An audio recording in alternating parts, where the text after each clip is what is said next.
Teresa Holloway thought the courtroom victory marked the end of her nightmare. But as the anonymous message appeared on her phone, her own house captured from the shadows, she realized the betrayal was only the beginning. Because sometimes the greatest danger doesn't come from the family you know, but from the enemies you can't see. The cemetery was silent, the kind of silence that pressed against the skin and made every breath feel too loud. The morning sun stretched over rows of polished granite, gilding the names of the dead in pale gold. Teresa Holloway stood there, motionless, her black coat pulled tightly around her as if fabric could shield her from the weight crushing her chest.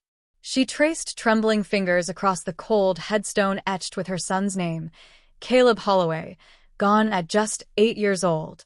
The letters cut into stone looked too sharp, too final, like they had sliced through her life as mercilessly as the disease that had taken him. Her world had ended in a hospital room filled with machines, antiseptic smells, and the faint beeping that marked every shallow breath until there were none left. Now all she had was the silence, the unbearable absence. Teresa knelt, placing a small plastic dinosaur at the base of the grave, the same one Caleb had clutched on nights when the pain was too much. "I promised you," she whispered, her voice breaking, "that I'd keep fighting. For you. For everything you deserved." Her tears blurred the carved letters, but she didn't wipe them away. The grief was raw, burning her from the inside out, but beneath it simmered something darker, sharper, a determination she hadn't known she possessed. From behind, footsteps crunched softly against the gravel path. She turned to see Angela Foster, her neighbor and closest friend, carrying a bouquet of lilies. Angela's face carried lines carved by years of hard work and quiet resilience, but her eyes were steady, full of a compassion Teresa had stopped expecting from anyone else. "You don't have to do this alone," Angela said gently, laying the flowers beside the dinosaur. Teresa shook her head, her lips quivering as words refused to form. "They'll come for it, Angela. The money Caleb's father left, my family won't let me keep it. They'll try to take even this from me." Angela placed a firm hand on her shoulder. "Then let them try. You're stronger than they think." Stronger. The word felt foreign. Teresa didn't feel strong. She felt broken, hollowed out, clinging to fragments of a life that had shattered the moment she buried her son. But a small part of her, the part that had sat through endless nights of fever, for drips, and whispered lullabies, knew Angela was right. Because even in death, Caleb's presence lingered. And for his sake, Teresa would not surrender. The drive back from the cemetery felt endless. Teresa's hands tightened on the steering wheel, her knuckles pale against the leather. The radio was off, silence filling the car except for the steady hum of the engine. Every corner of the vehicle reminded her of Caleb, the booster seat still in the back, the crayon marks on the upholstery, the faint scent of bubblegum from the candies he loved. By the time she reached her modest house, the sky had deepened into shades of dusk. She pushed open the front door and was met with an emptiness that seemed louder than any noise. Caleb's shoes still sat neatly by the mat. His drawings were taped to the refrigerator, stick figures of superheroes battling monsters, each one signed with a shaky C. He was so proud of learning to write. Teresa dropped her keys on the counter, her chest tightening. She wanted to collapse on the floor, to curl into herself and never move again. But instead, she forced her legs to carry her up the stairs. She entered Caleb's room, a place she hadn't allowed herself to linger in since the funeral. The glow-in-the-dark stars still clung to the ceiling, faintly gleaming. His bed was neatly made, the comforter patterned with rockets and planets, waiting for a boy who would never come home. Teresa sank onto the mattress, clutching his stuffed dinosaur against her chest. She closed her eyes, remembering the sound of his laughter, the way he used to whisper, "Mom, you're my hero," when she sat with him through the long nights at the hospital. A knock at the door jolted her back to the present. Her heart skipped. For a fleeting second, she thought it might be her parents coming to check on her, though she knew better. They hadn't been there through Caleb's illness. Not really. Their absence during his darkest days had been louder than their occasional visits with hollow smiles. She opened the door to find Angela standing there again, this time with a thermos of soup and her ever-present resolve. "I figured you would need," Angela said, stepping inside without waiting for permission. "And I know you'll pretend you're fine when you're not." Teresa managed a weak smile. "You know me too well." Angela set the thermos on the table and then met Teresa's eyes with a seriousness that made her breath catch. "There's something you need to know," Angela said slowly. "I overheard your sister, Victoria, talking in town yesterday. She's planning to challenge the trust Caleb's father left you. And your parents, they're with her on this." The words slammed into Teresa like ice water. She gripped the edge of the counter, her pulse hammering. Of course. She had known it was coming. She had seen it in the way Victoria looked at her during the funeral, not with grief, but calculation. Her sister had always been ambitious, hungry for more, and their parents had never hidden their favoritism. "They think you're too unstable," Angela continued, her voice tightening. "They're going to use your grief against you." Teresa's throat closed, anger surging through the fog of sorrow. "They left me alone when Caleb was fighting for his life. And now they want to take what little he left me? His legacy?" Angela's eyes softened, but her tone was firm. "Then you'll have to be ready. Because they won't stop until they've taken everything." Teresa stood there, the stuffed dinosaur still in her arms, and for the first time since the funeral, her tears dried.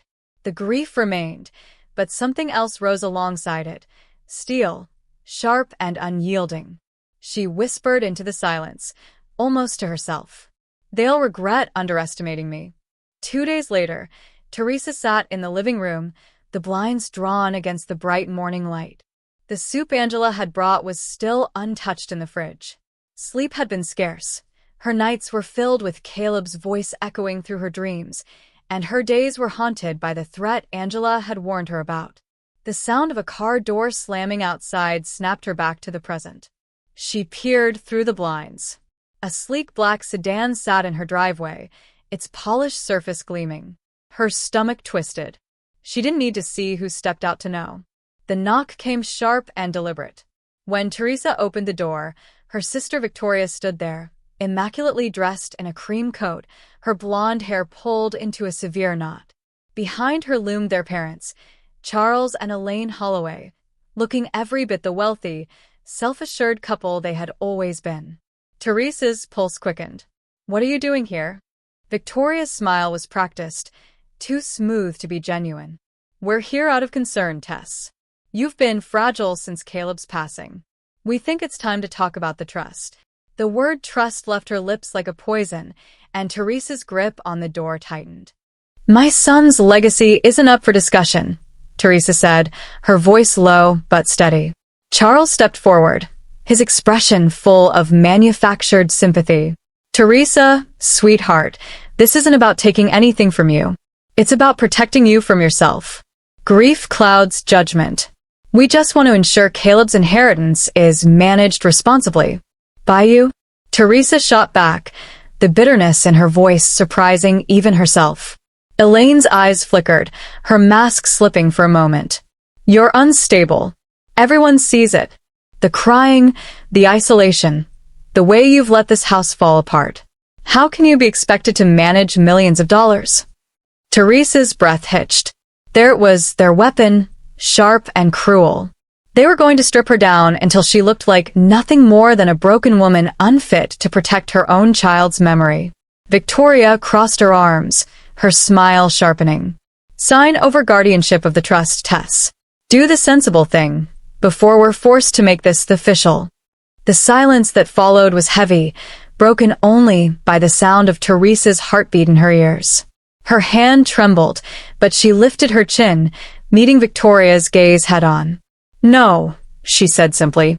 Victoria blinked, caught off guard by the firmness in her sister's voice. "I may be grieving," Teresa continued, her voice steadier now, "but I'm not weak. I was there every night Caleb fought for his life.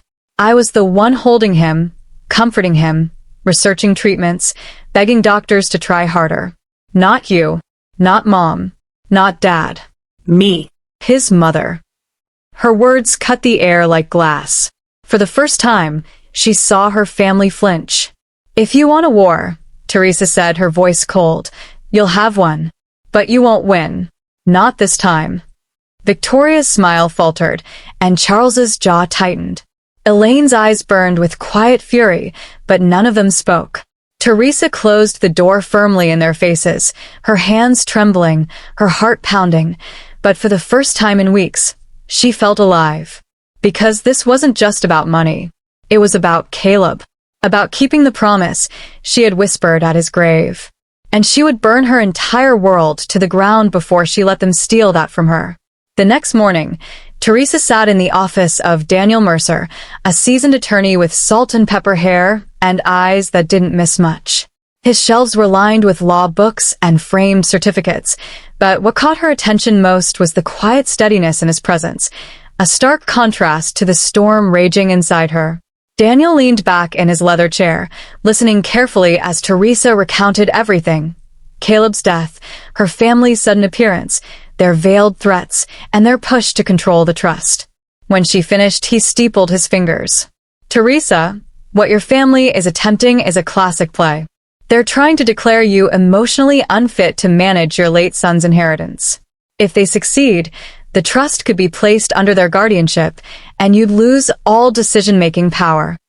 Her stomach nodded. Hearing it laid out in cold, legal terms made it real in a way that stung. "Can they really do that?" "Just take it." "Not without proof," Daniel said firmly. "They would need evidence that you're unstable. Financial mismanagement, medical records showing a mental breakdown, testimony from people who claim you're unfit. It's difficult, but not impossible. They're banking on your grief, making you an easy target." Teresa swallowed hard. She thought of the untouched dishes in her sink, the unanswered calls, the nights she'd collapsed on the floor sobbing until dawn. Could they use all that against her? Daniel leaned forward. "Here's what we'll do. First, I'll file a notice to the court that you intend to retain full guardianship of the trust. That stops them from making any immediate moves. Second, we'll start documenting everything, your bills, your activities, proof you're functioning. If they try to paint you as unfit, we'll have a defense ready." Teresa nodded slowly. For the first time since Caleb's death, she felt a flicker of direction. Daniel studied her for a long moment before softening his tone. "Teresa, I know this isn't just about money. You're fighting for Caleb's memory. Don't let them break you. If you stand firm, we can win this." Her throat tightened, but she held his gaze. "I'll do whatever it takes." "Good." He offered a small but reassuring smile. "Then we start today." As Teresa left his office, the autumn air hit her with a crisp chill. For weeks, grief had left her drifting, untethered. But now she had an anchor, a plan, a shield, a fight worth waging. She knew her family wouldn't back down easily. Victoria's smile, Charles's cold resolve, Elaine's cutting words, they weren't the type to surrender. But neither was she. Teresa gripped her coat tighter around herself and whispered under her breath, as if Caleb could still hear her. "They won't take you from me." And for the first time in a long while, she almost believed it. That evening, Teresa sat at her desk, papers spread out in neat stacks just as Daniel had instructed. Bills, bank statements, Caleb's medical records. Each document felt like a lifeline, proof that she was capable, that she wasn't the fragile, broken woman her family wanted the world to believe she was. The soft hum of her laptop filled the quiet room as she typed out a journal entry, another of Daniel's suggestions. "Document your daily life," he'd said. "It shows stability." Her fingers paused over the keys when a message notification popped up. It was from an unknown number. "You can't win this, Teresa. Give it up before it destroys you." Her pulse quickened. She stared at the words, her throat tightening. It wasn't signed, but she didn't need it to be. The voice of the text was unmistakable. Victoria. Her first instinct was to delete it, to bury it, but then Daniel's words echoed in her head. "Document everything." She saved the message, her hands trembling as she did so. A floorboard creaked behind her. Teresa spun in her chair, heart lurching into her throat, only to see Angela standing in the doorway, holding a casserole dish. You nearly gave me a heart attack, Teresa whispered, pressing a hand to her chest. Angela gave her a sympathetic smile. Sorry. I knocked, but you didn't hear. She set the dish down on the counter, glancing at the papers scattered around. Looks like you're preparing for war. I am, Teresa said, her voice steadier than she felt. Angela hesitated, then lowered her voice. I shouldn't say this, but your family isn't just scheming. They've been talking to people. I overheard Victoria the other day. She mentioned finding someone willing to testify against you. Teresa's blood ran cold. Testify? About what? Angela's eyes darted away, guilt flickering across her face. She didn't say, but I think it might be someone close. Someone you'd never expect. The words hung in the air like a blade waiting to fall. Teresa felt the walls of her house close in, the weight of betrayal pressing against her chest. Who could it be? A friend? A neighbor? Someone she trusted enough to let near Caleb during his last days? She gripped the edge of her desk, her knuckles whitening. Angela touched her arm gently. Be careful, Tess. They're not just playing dirty. They're playing to break you. Teresa met her friend's worried eyes, her own gaze hardening with resolve. Then they'll learn I'm not as easy to break as they think. But as Angela left and silence reclaimed the house, the question gnawed at her like a splinter under the skin. Who had betrayed her, and how deep did their treachery go? The next morning, Teresa drove across town to Daniel Mercer's office, her eyes gritty from lack of sleep. Angela's warning gnawed at her like a parasite. Betrayal was one thing when it came from Victoria or her parents. That was expected. But someone close? Someone trusted? That thought rattled her more than anything. Daniel rose from his desk as she entered. You look exhausted, he said bluntly, ushering her to sit.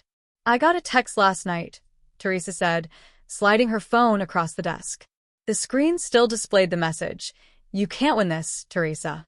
Give it up before it destroys you. Daniel's brows knitted. Anonymous. He tapped his pen against the table.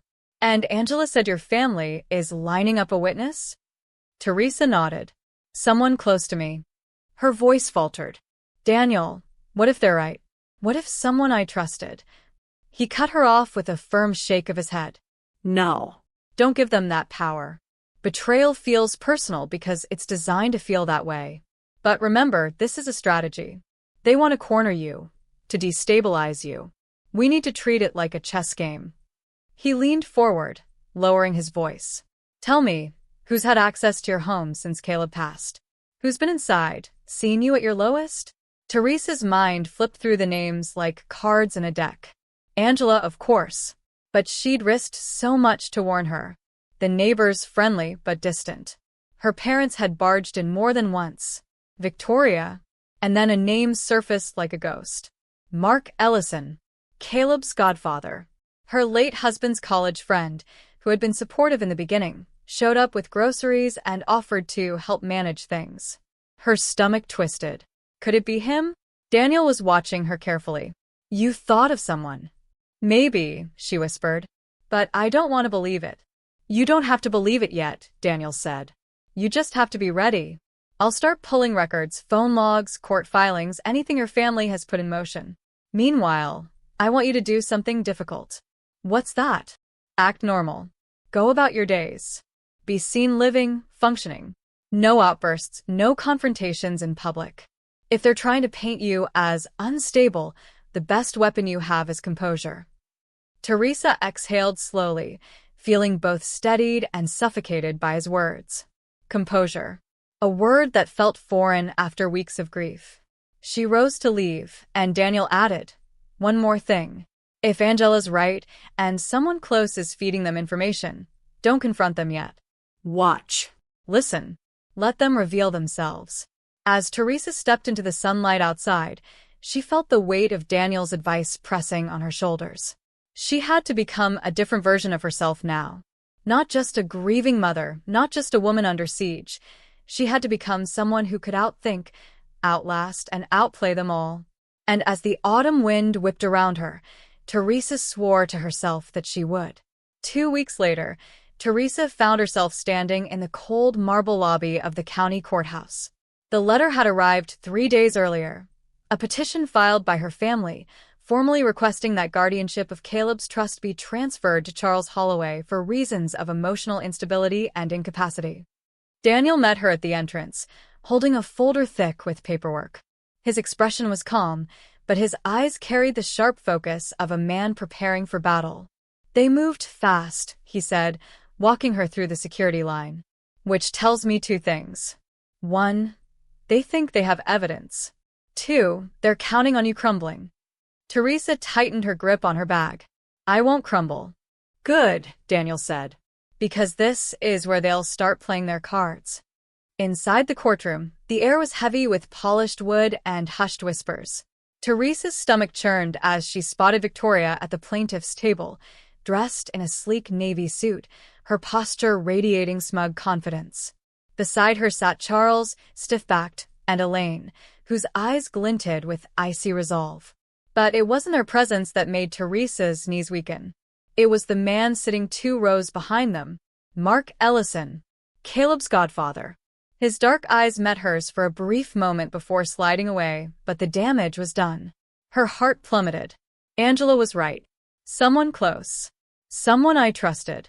Daniel guided her to their table, leaning in as they Saturday notice who's behind them. She nodded, her throat tight. He's going to be their witness, Daniel murmured.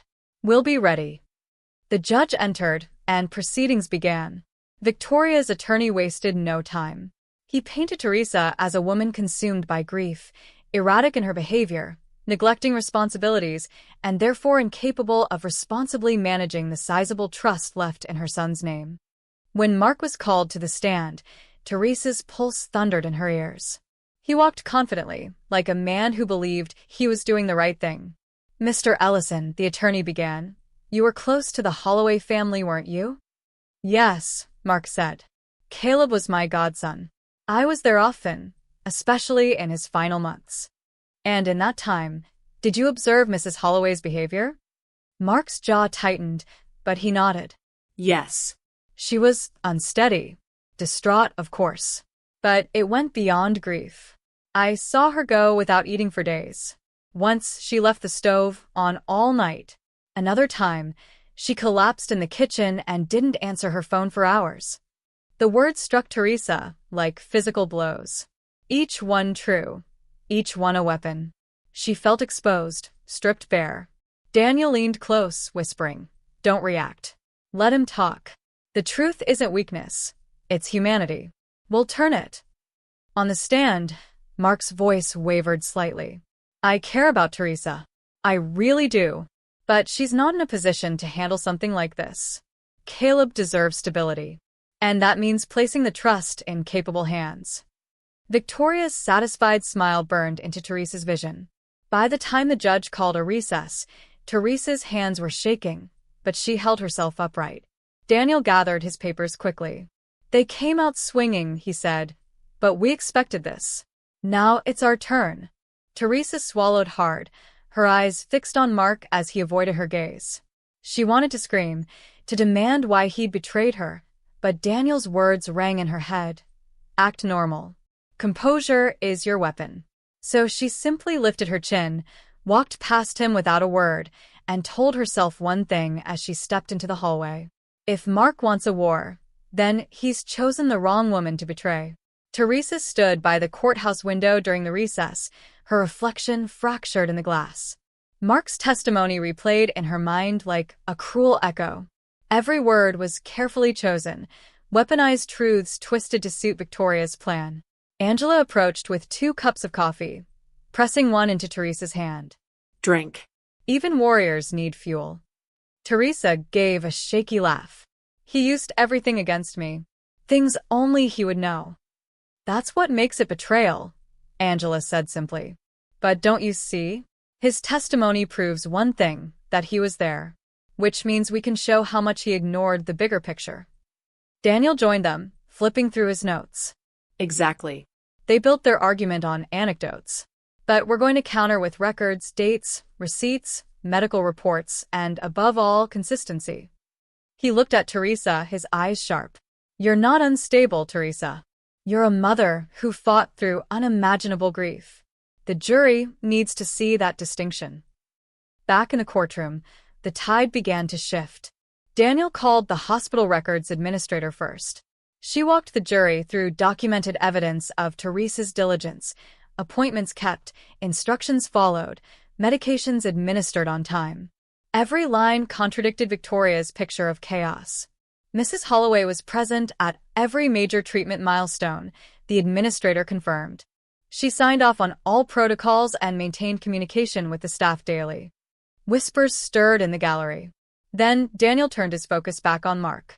"Mr. Ellison," he said smoothly, "you testified about instances where Mrs. Holloway forgot to eat or collapsed from exhaustion. Would you say these events occurred during Caleb's illness?" "Yes," Mark admitted, shifting in his seat.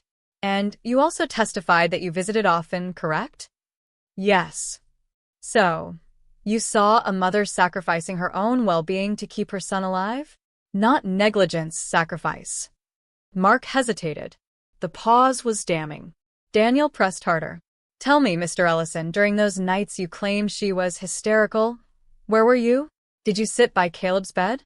Did you stay awake while he cried through chemo?" Mark's throat bobbed. No, I wasn't there like she was." "Exactly." Daniel turned to the jury. "This case isn't about instability. It's about endurance. A mother gave every ounce of herself, and now her own family twists her humanity into weakness. That is the true instability, on their side, not hers." The silence in the courtroom was electric. Victoria's smug expression faltered for the first time. Teresa sat straighter, her pulse steadying. The cracks were showing, not just in Mark's composure, but in the carefully constructed facade her family had built. When the court adjourned for the day, Teresa walked out past Victoria. Her sister leaned in, whispering, "Don't get too comfortable. One slip, and it's over for you."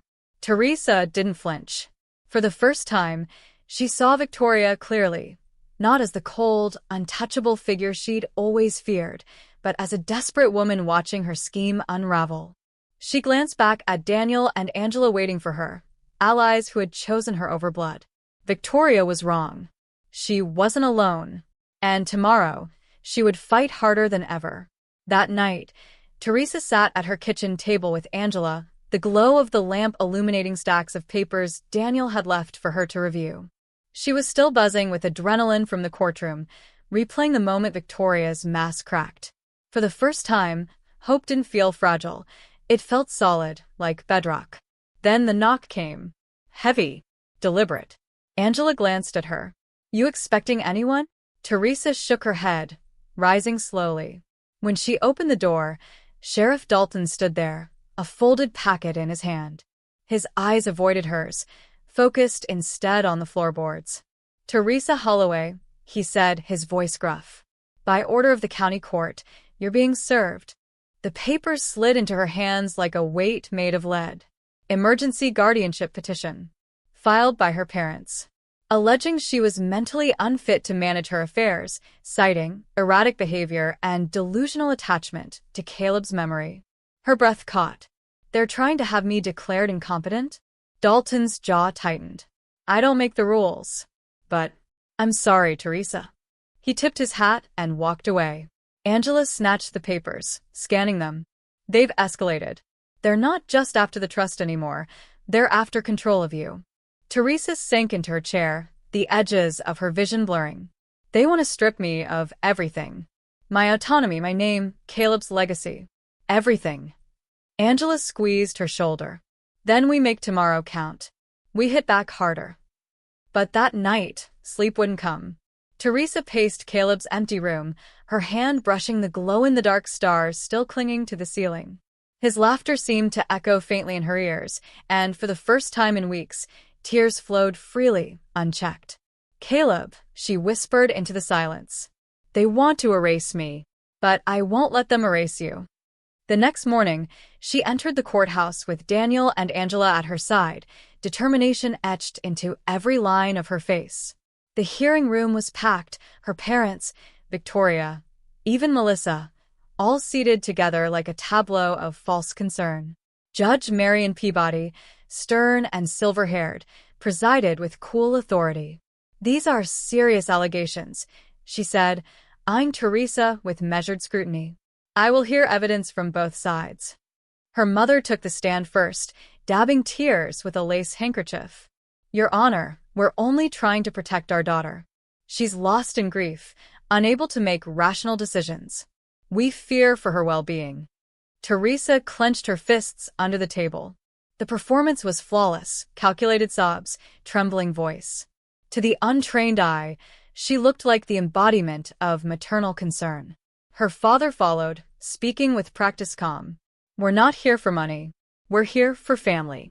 Teresa needs guidance. Guardianship is the only way to ensure her future." Melissa chimed in, her betrayal stinging deepest. "She used to call me at 3 a.m, hysterical. She wouldn't listen to reason. I was afraid she'd harm herself." Daniel leaned close, whispering, "They're overplaying it. When it's our turn, we dismantle this brick by brick." But Teresa barely heard him.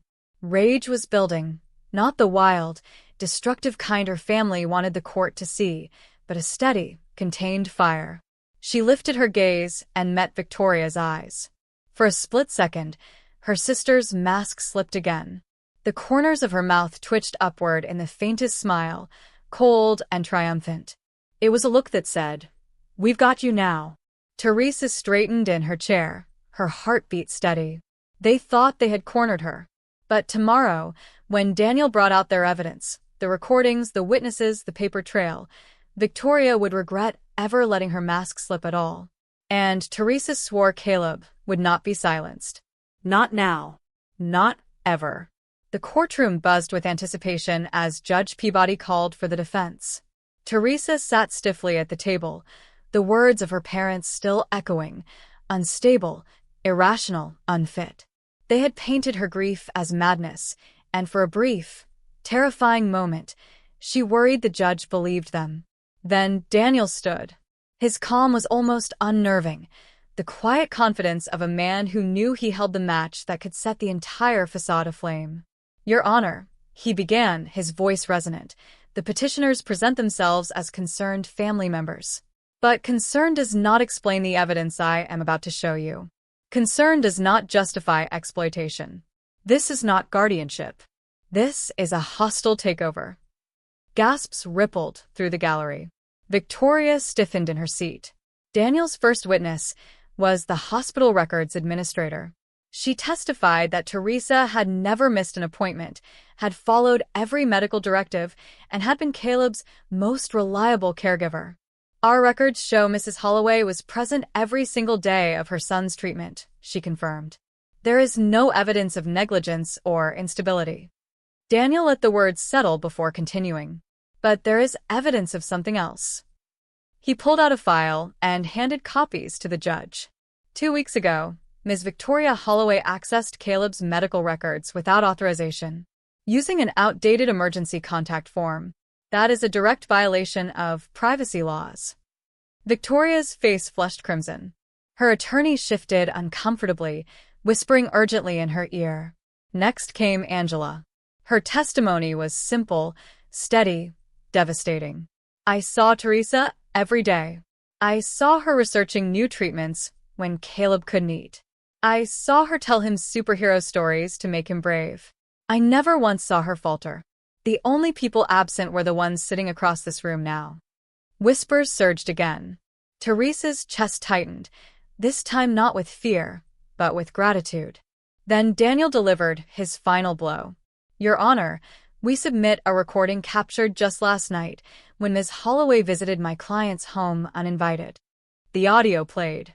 Victoria's cold voice filled the courtroom. "We'll destroy your reputation completely. Everyone will know how unstable you are." The jury watched Teresa's calm reply, "I think you should leave now." Victoria, followed by her sister's venom, "You were always the burden." The disappointment. Teresa's mother gasped aloud, covering her mouth. Her father stared blankly ahead, the mask of dignity slipping. Melissa shifted in her seat, pale as paper. Judge Peabody's eyes sharpened. "This is your idea of concern?" she asked the petitioners, her tone icy. But Daniel wasn't finished. "One more exhibit, Your Honor." The second recording played, their whispered conversation at the cafe. Teresa's mother. Once the guardianship is approved, we can settle Victoria's mortgage. Victoria. And the beach house repairs. The contractor needs $50,000 by next month. Her father. Once we have guardianship, we can use the money however we want. Teresa won't have any say. The courtroom fell into stunned silence. For a long moment, the only sound was the judge's pen scratching across her notes. Finally, she looked up, her voice hard as granite. I am calling a 15-minute recess. When we return, I will deliver my ruling. Teresa exhaled shakily, gripping Angela's hand. For weeks, she had lived under the weight of accusations, betrayal, and threats. Now, for the first time, she saw the fear flicker in her family's eyes. Victoria avoided her gaze, jaw tight. Her parents slumped in their seats, whispering frantically to their lawyer. Melissa stared at the floor, unable to look at her. Teresa straightened her back, her locket warm against her chest. This wasn't just about Caleb's trust anymore. It was about truth. It was about survival. And when the judge returned, Teresa swore she would be ready to face whatever came next. The courtroom reconvened, the air thick with tension. Every eye turned to Judge Peabody as she returned to the bench, her expression unreadable. Teresa's heart hammered, her fingers clenched around the locket at her throat. Having reviewed the evidence, the judge began, her voice steady and commanding. It is clear to this court that the petitioners have acted not out of genuine concern, but out of self-interest. Their own words confirm this. Victoria flinched, her face a mask of forced composure. Judge Peabody's gaze swept across the family. The petition for guardianship is hereby denied. Furthermore, this court refers the matter of financial exploitation to the district attorney's office for review. A collective gasp echoed. Teresa's father sank into his chair. Her mother's lips trembled, though no words came. Melissa covered her face with her hands, while Victoria sat frozen, fists tightening on the table. But the judge wasn't finished. She turned toward Teresa. Mrs. Holloway, you have shown this court that despite your grief, you remain steadfast and capable. Your dedication to your son's memory and his trust is commendable. This court recognizes you as the rightful and sole guardian of Caleb's estate. Tears welled in Teresa's eyes, but she refused to let them fall. She nodded firmly. Thank you, Your Honor. Judge Peabody gave a final sharp rap of the gavel. Court adjourned. The room erupted into noise, reporters whispering, lawyers gathering their papers, the gallery buzzing. But Teresa barely heard it. She felt the weight lifting, like the first sunlight breaking through storm clouds. Angela hugged her tightly. You did it. You held your ground. Daniel, for the first time, allowed himself a small smile. They underestimated you. That was their mistake. But across the aisle, Victoria rose slowly, her expression dark and unyielding. She leaned close enough that only Teresa could hear. This isn't over, she hissed. You may have won today, but you've humiliated us. And I promise you'll regret that. Teresa met her gaze, unflinching. The difference between us, Victoria, is that I don't fight for greed. I fight for love. And that's why I'll always win. For the first time, her sister looked shaken, not by anger, but by the strength in Teresa's voice. As Teresa walked out of the courtroom, Caleb's memory burned bright within her. Justice had been served, but she knew the story wasn't finished. Families like hers didn't crumble quietly, and Victoria's warning lingered like smoke in the air. The courthouse steps were lined with reporters, cameras flashing like a storm of lightning. Teresa shielded her eyes as microphones thrust toward her. Mrs. Holloway, how does it feel to win against your entire family? Do you believe your sister will retaliate? Is Caleb's estate safe now? Angela and Daniel closed ranks around her, guiding her through the crowd. Daniel spoke firmly. No comments at this time. But Teresa caught sight of Victoria at the top of the steps, standing with their parents. Her sister's smile was sharp, dangerous, more like a blade than an expression. A shiver ran through Teresa despite the warm afternoon air. Later that evening, The house was unnervingly quiet. Teresa sat in Caleb's room, running her fingers along the edge of his toy chest. The smell of his old blankets, faint but still present, made her chest ache. Winning hadn't erased the emptiness. It hadn't brought him back. Angela arrived with takeout, trying to lighten the mood. You should eat. Victory deserves more than black coffee and silence. Teresa forced a smile. I know. It just feels unfinished. Because it is, Angela admitted, lowering her voice. I've been hearing whispers. Your parents are furious, but it's Victoria who's dangerous. People say she's already making calls. Teresa stiffened. Calls about what? Angela hesitated. I don't know the details yet, but I don't think she's going to let this end with a court defeat. As if on cue, Teresa's phone buzzed. An unknown number. Against her better judgment, she answered.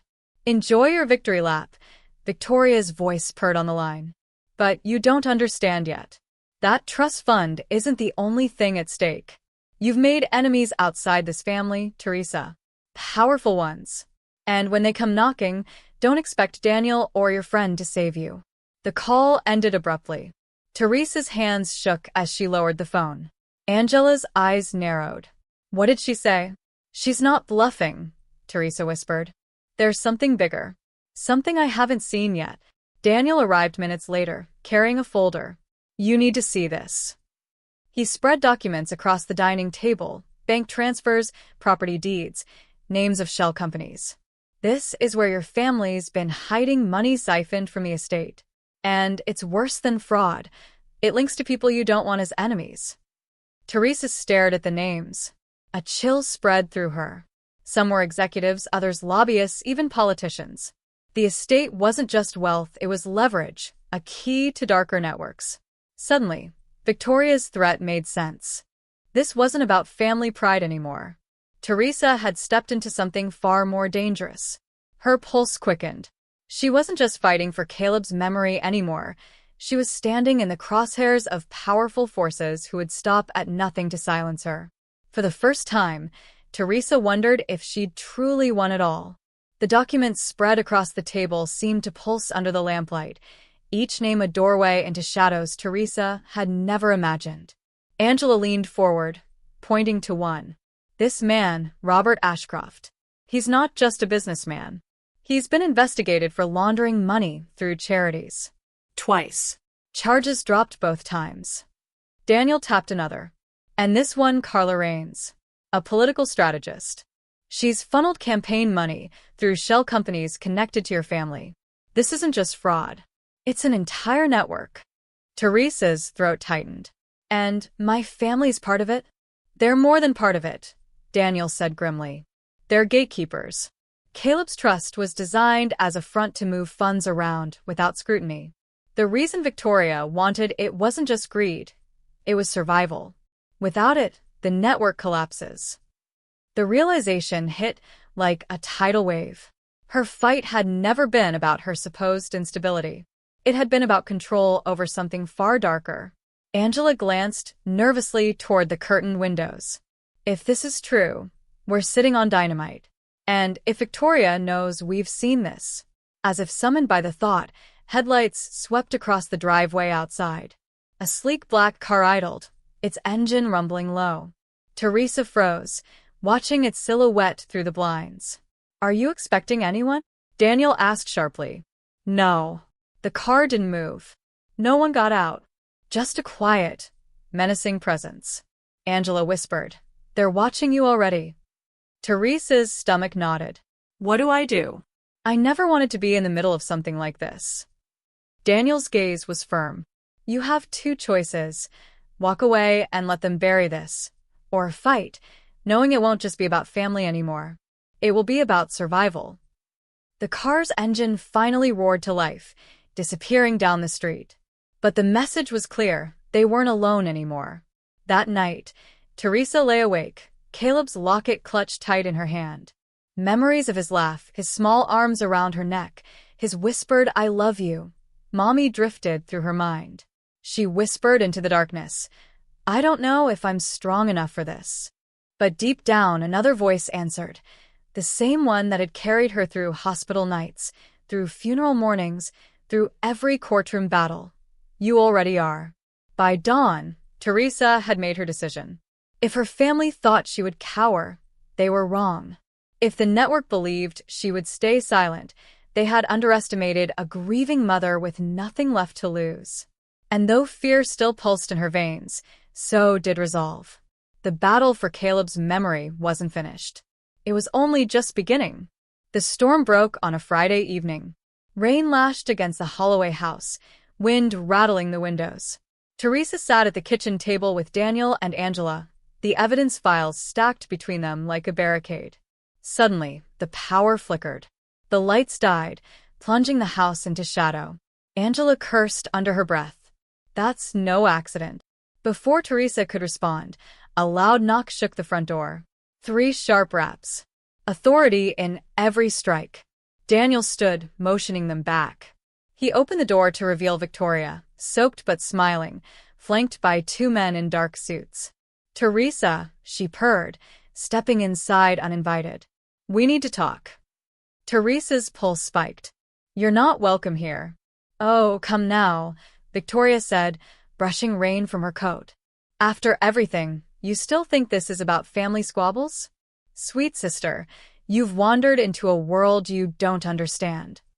One of the men set a slim black briefcase on the table. He clicked it open. Inside were stacks of documents, thicker and darker than anything Daniel had uncovered. Offshore accounts, coded transactions, names Teresa recognized from headlines. This, Victoria said, tapping the papers, is power. The trust fund was merely a key. You've taken it from us, and now you've put yourself directly in the path of people who don't forgive. I came to offer you a way out. Daniel's jaw clenched. A way out? You mean silence. Victoria smirked. Exactly. Sign over control. Disappear. Let us handle what you can't begin to fight. Teresa's chest burned with anger. And if I don't? Victoria's eyes glinted coldly. Then you won't have to worry about courtrooms anymore. You'll be dealing with people who erase problems permanently. The room seemed to shrink. Angela shifted closer to Teresa, whispering, She's not bluffing. But Teresa stood tall, her voice steady. You always underestimated me, Victoria. You thought grief made me weak. You thought betrayal would break me. But all you've done is show me who you really are, a coward hiding behind power. Victoria's smile faltered. You can threaten me, but I won't sign. Not now, not ever, Teresa declared. Her hand brushed the locket at her throat. Because Caleb deserves more than silence. And I will not let his memory be used to fuel your corruption. The 2 men shifted, their presence menacing, but Daniel's voice cut through like steel. If anything happens to her, this evidence goes public. Every name, every account. We've made copies. For the first time, fear flickered in Victoria's eyes. Thunder shook the walls, echoing the tension inside. Victoria snapped the briefcase shut. You've made your choice. Don't think you'll get another chance. She turned sharply, the men following her into the storm. The door slammed. Silence pressed heavily. Angela let out a shaky breath. She's not finished, Teresa. Tonight was just a warning. Teresa stared at the door, heart pounding, resolve hardening. Then let her come. I've survived worse storms than this. Lightning flared outside, illuminating the house in stark white. For a moment, Teresa saw her reflection in the window. Not the broken woman she had once feared she'd become, but a fighter standing against forces bigger than herself. And in that fleeting light, she knew the war was far from over. The storm lingered through the night, battering the Holloway house until the first light of dawn cut through the clouds. Teresa hadn't slept. She sat at the table with the evidence still spread out, her fingers tracing the edges of each document as if memorizing every detail. Angela brewed coffee in silence, while Daniel reviewed his notes for the 100th time. None of them spoke the truth aloud, that Victoria's threat wasn't empty. When Teresa finally rose, she walked to Caleb's room. The morning sun filtered through the curtains, soft and golden, illuminating the toys and books that remained untouched since his passing. She picked up his stuffed bear and pressed it to her chest. "I'll keep fighting for you," she whispered, "no matter what it costs." As she returned downstairs, her phone buzzed with a new message. No name, just a number she didn't recognize. Her blood chilled as she read the words. "You should have taken your sister's offer. Now it's too late. We're watching." Attached was a photo. Her house. Taken from the street just moments ago. The coffee mug slipped from her hands, shattering against the floor. Angela and Daniel rushed to her side, but Teresa didn't move. Her eyes were locked on the screen, her breath frozen in her lungs. For all her strength, all her resolve, she now understood the terrifying truth. This battle had escalated beyond her family. She had won the court, but she had stepped into something darker. And as the photo glared back at her, one thought consumed her. The real war has only just begun.